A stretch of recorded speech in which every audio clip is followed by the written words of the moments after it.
Yeah.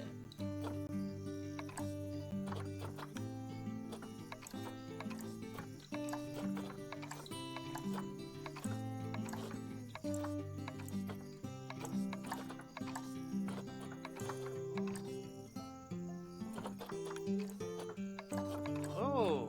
Oh. Yeah. Whoa. Whoa. Wow. Yeah.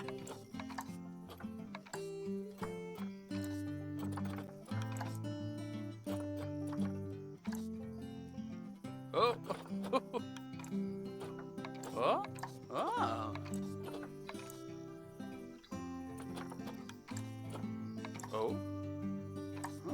Uh-huh. Yeah.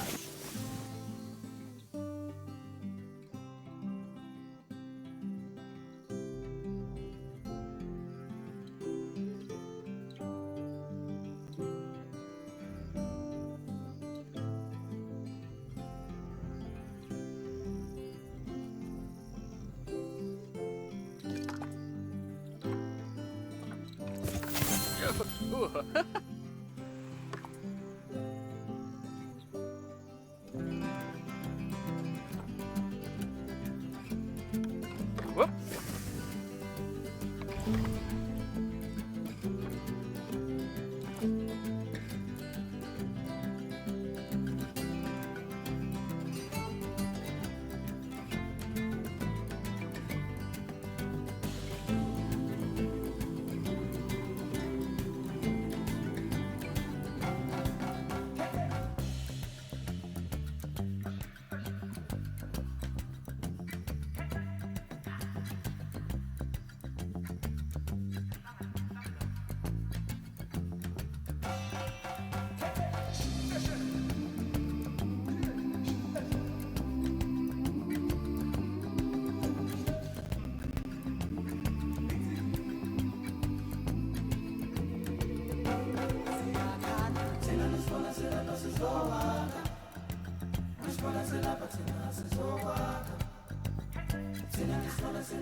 Ah, heyo at Hematu. Yeah. Oh, sorry about that. I have a habit of slipping back into the Planko language. It's good to finally meet you in person. I'm Bernard, although I insist you call me Bernie. The only person who calls me Bernard is my wife. And even then, only when I've tracked elephant dung into the carpets.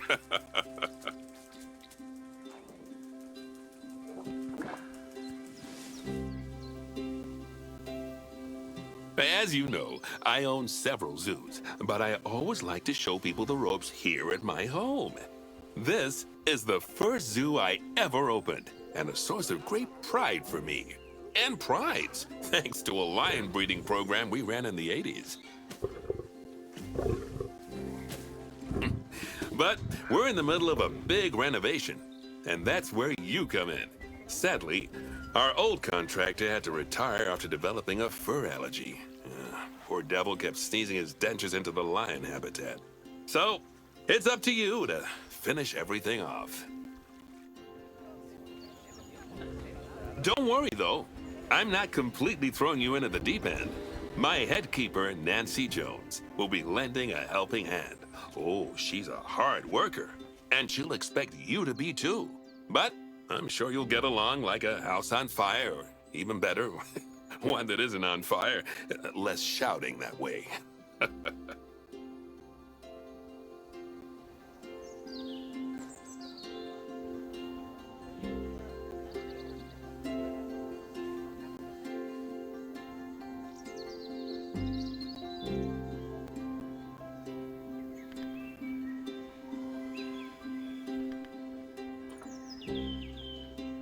Hello there. From that rosy, fresh face of yours, I'm guessing you're Bernie's new hire. Good. Now, I hope you're ready to ditch your diploma because we're about to get really hands-on. But before we begin the real work, how about we familiarize you with the zoo by learning how to fly around it and visiting some of our beautiful animals? We'll start by popping over and having a look-see at the grizzly bears in their habitat.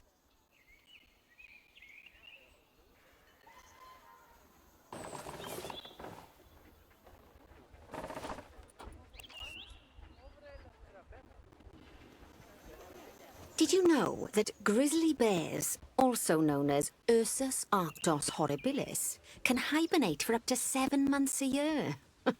Oh, but then again, given the chance, I think a lot of people would do that too.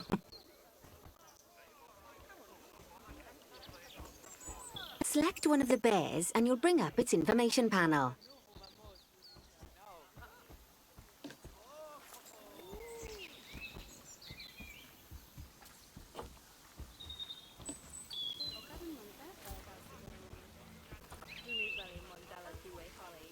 This is where you can find out all kinds of information about your animal. The most important thing being its overall welfare. You'll learn more about animal welfare today as we go through your objectives. But for now, let's enjoy this magnificent animal. Why don't you select the camera at the bottom of its information panel?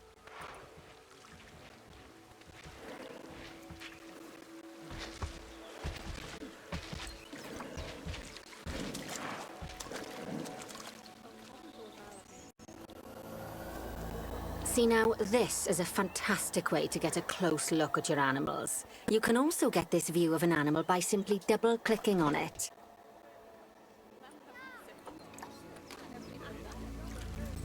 Okay, when you're ready, let's pop over to the other side of the zoo and take a look at the lions. I've marked their location for you to find.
Panthera leo leo, or the West African lion to you and me.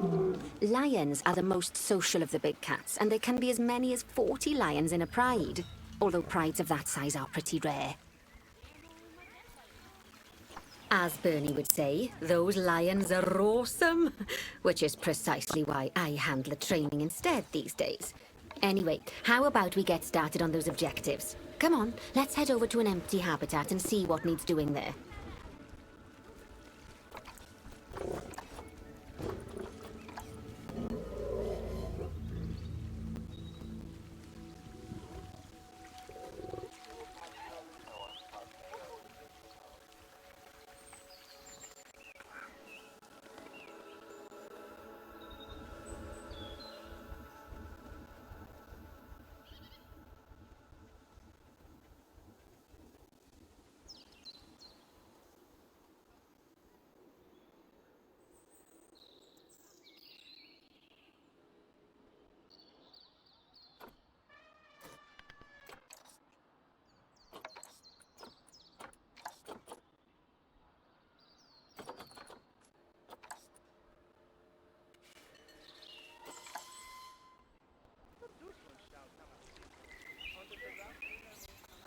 As you can see, it's a lovely space for animals, but it's missing a certain something. Well, two somethings. Warthogs. So I'd like you to adopt a pair of them. To adopt animals, we need to open the animal market, which is in the animal trading section.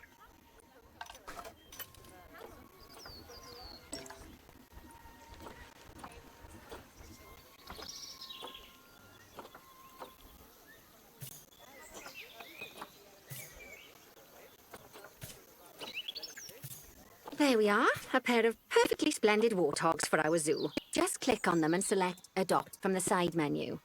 Normally the animal exchange would be full of animals, but I've emptied out the market while you learn how it works. The last thing I need is you accidentally ordering a dozen elephants.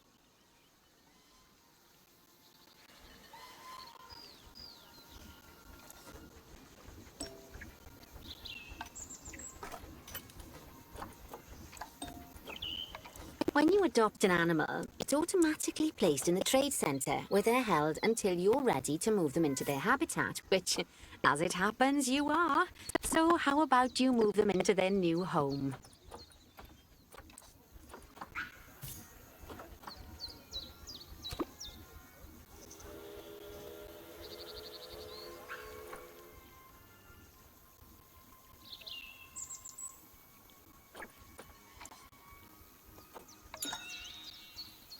When you ask for an animal to be moved into a habitat, your caretakers will go to the trade centre, collect your animal and deliver them to your selected habitat.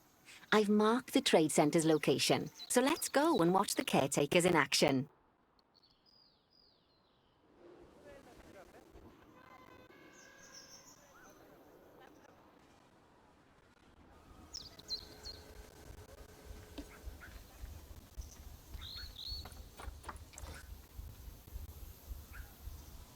Well, as you can see, those caretakers don't hang about. They'll move those animals to their destination as fast as possible. Of course, normally we'd have to place the animals into quarantine before moving them into a habitat, but I am assured by a person of good standing that these warthogs are in the very rudest of health. Right, let's get the warthog's habitat finished up so we can keep them nice and happy. You see, each animal in the zoo has an overall welfare statistic, basically how happy they are. And that overall welfare statistic is itself comprised of 4 different areas: nutrition, social health, habitat, and enrichment. Luckily, if you select an animal, you'll bring up their animal welfare information panel, which we saw earlier, where you can see how they're doing. That way, you'll know exactly what areas need to be addressed. Don't worry if that's a lot to remember. You can always check the Zoopedia for more information.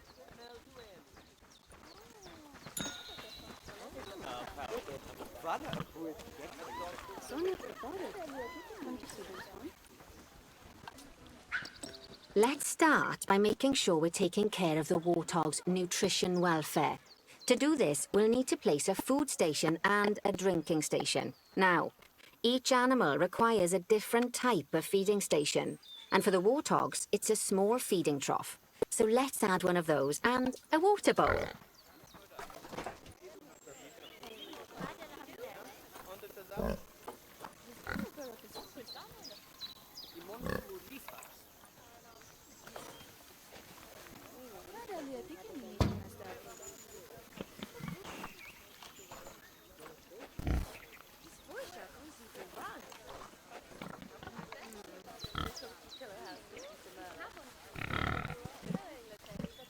Animals also require stimulation to keep them happy. Let's add a lovely mud bath for the warthogs to roll around in. That bath will count towards their enrichment welfare, specifically their toy enrichment welfare.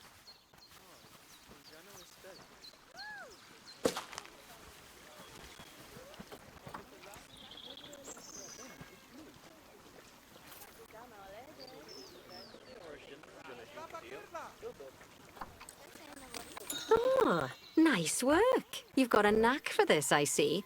Now, our contractor had to leave in a hurry, so this place is in a fair old state. Unfinished thingamajigs and whatsits all over the shop. But the first thing we need to finish is the ostrich habitat. It's over near the hippos.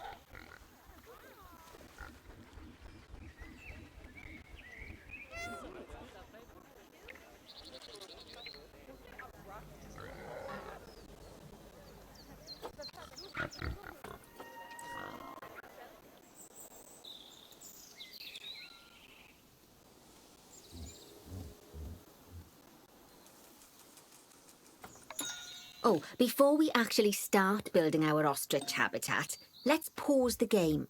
Just click the pause button in the bottom right corner.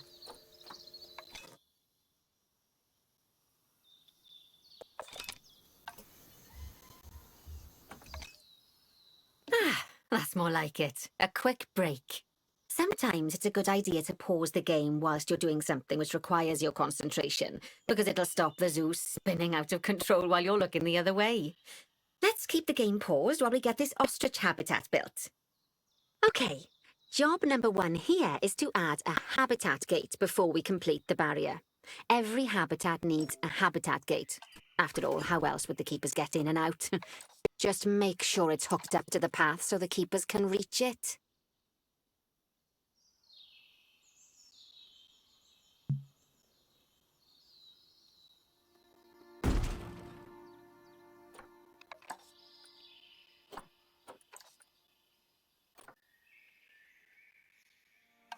Right, let's complete the perimeter barrier so we can adopt us some ostriches. I've marked out an area for you to use, so I'd like you to finish off the perimeter using the brick barrier.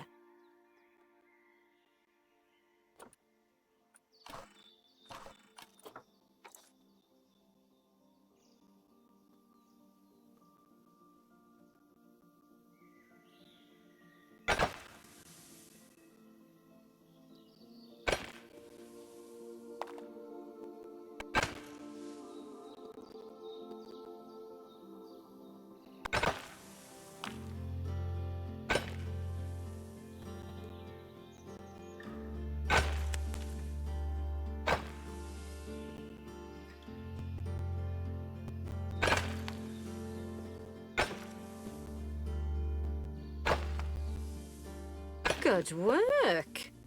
Remember, before you can place animals in any habitat, it has to have a full loop of connected barrier. Now, you've probably noticed that guests can't actually see into this habitat at the moment. At least not without a stepladder. But seeing as they're banned, I'd like you to select a piece of barrier and swap out the brick for a glass barrier, so the guests can see in.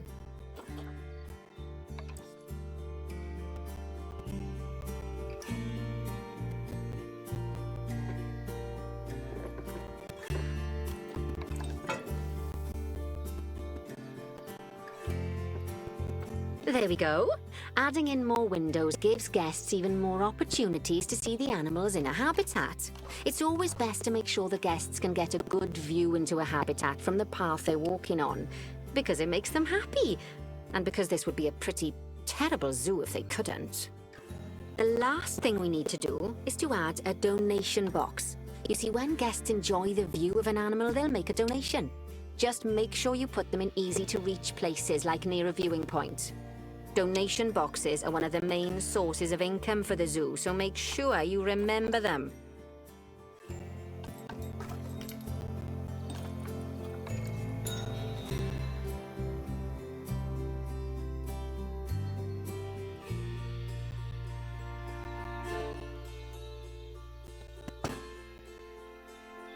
By the way, as well as pausing the game, you can speed the game up by clicking on the fast forward button.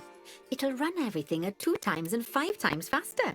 It can be useful, especially if you're waiting for money to accumulate or for animals to be delivered to your habitat. Personally, I use it when I'm waiting for a brew to finish.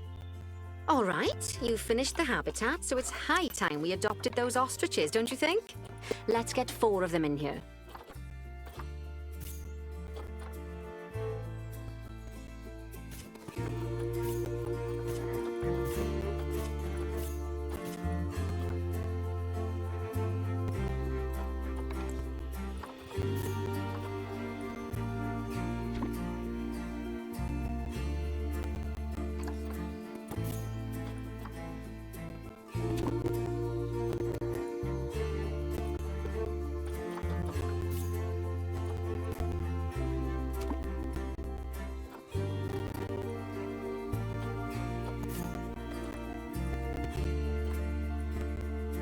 While we wait for them to be collected by the caretakers and brought to the habitat, you should get it ready for them. Add a suitable feeding station, water station, and an appropriate food enrichment item. It's often best to place things like enrichments and feeding stations near to the habitat perimeter so guests can get a really good view of the animals.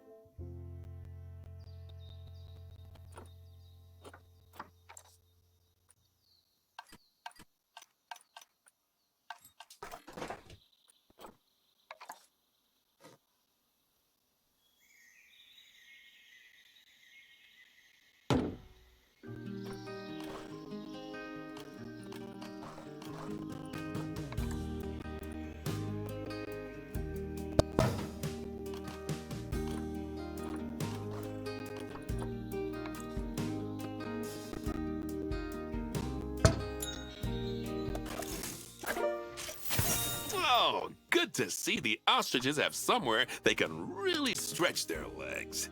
Did you know they can actually run at 43 miles per hour? Oh, heaven forbid they ever escape. The speed camera fines alone would bankrupt us.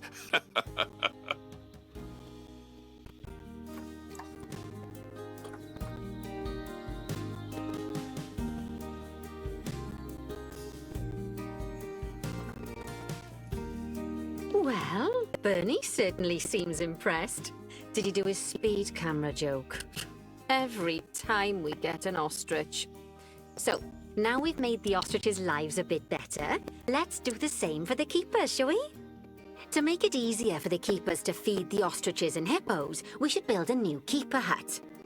Keeper huts are where the keepers prepare the food for animals, so they should be placed near to the habitats to make sure the keepers don't waste their time walking when they should be looking after the animals.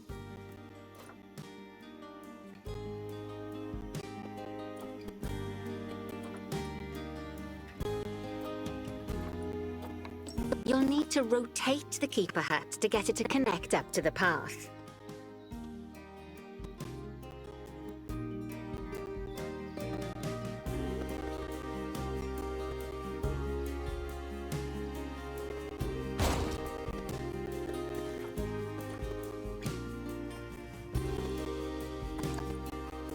This keeper hut only has space for one keeper, but the larger keeper hut can allow multiple keepers to prepare food at the same time. Oh, but bear in mind that keeper huts and other staff facilities shouldn't be placed near to areas where there are lots of guests. Guests don't like seeing facility buildings, and it can affect their happiness. Negatively. In case that wasn't clear. Something that all facilities, shops, and a whole host of other objects need is power, and that obviously includes your newly built keeper hut. So let's place a transformer next to it, shall we?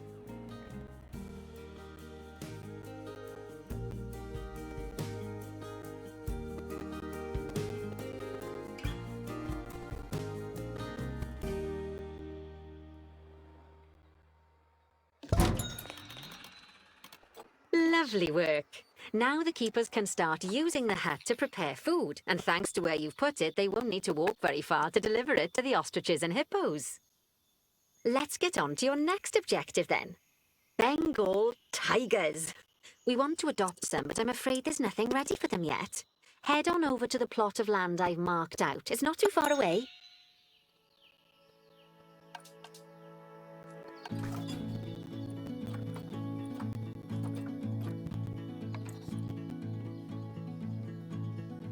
Righty, your next job is to build a habitat from scratch.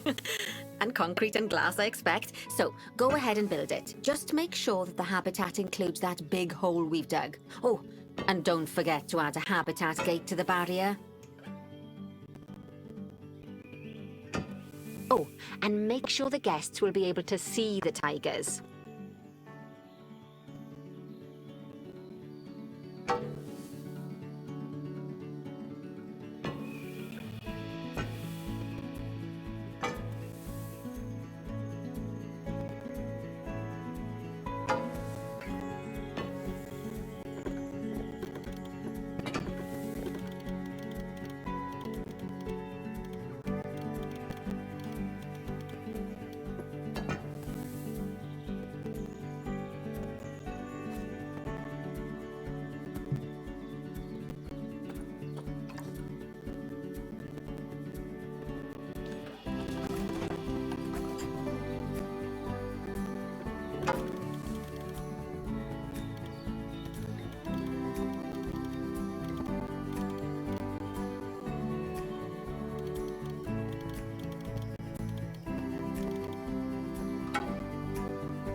Now that the habitat is in place, don't forget to put down a donation box near to your viewing areas. We need every dollar we can get. Especially as these tigers aren't exactly eating instant noodles for lunch.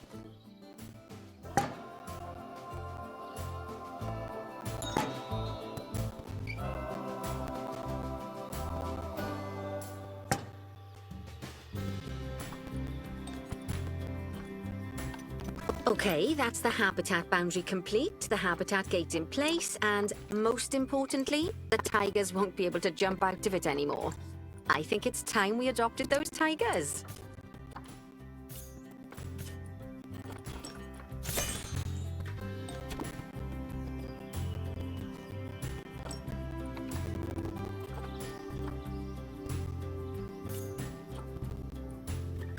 Whilst our trusty caretakers collect and deliver the tigers, let's take a look at preparing the habitat for their arrival. We'll start with the basics. Add a suitable feeding station for them.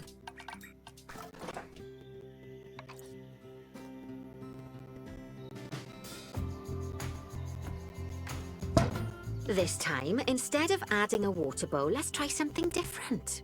Some animals need a pool in their habitat so they can go for a swim, but they can also use it to drink from. All you have to do is make sure the banks of the pool have a gentle slope so they can easily get a nice, refreshing drink. There's already a pool excavated, but you still need to fill it with water. You should do that by going into Terrain and selecting the water tool.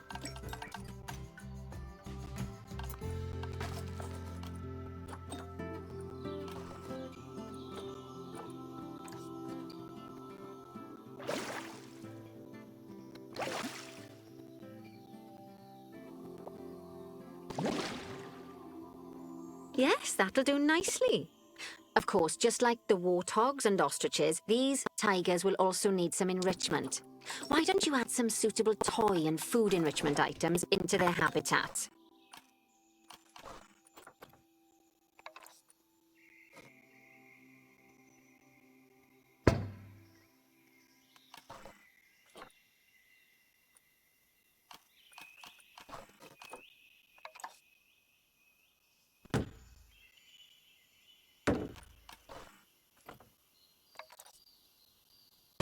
Okay, it's really starting to take shape. Now, the tigers will need a shelter in their habitat so they can hide from the guests, or more likely, the bad weather. Although given that we're in England, you might want to think of that just as normal weather. Go on, add a shelter to their habitat. You can either build one from various suitable bits and bobs, or if you like, just pop down the blueprint that I've already built for you.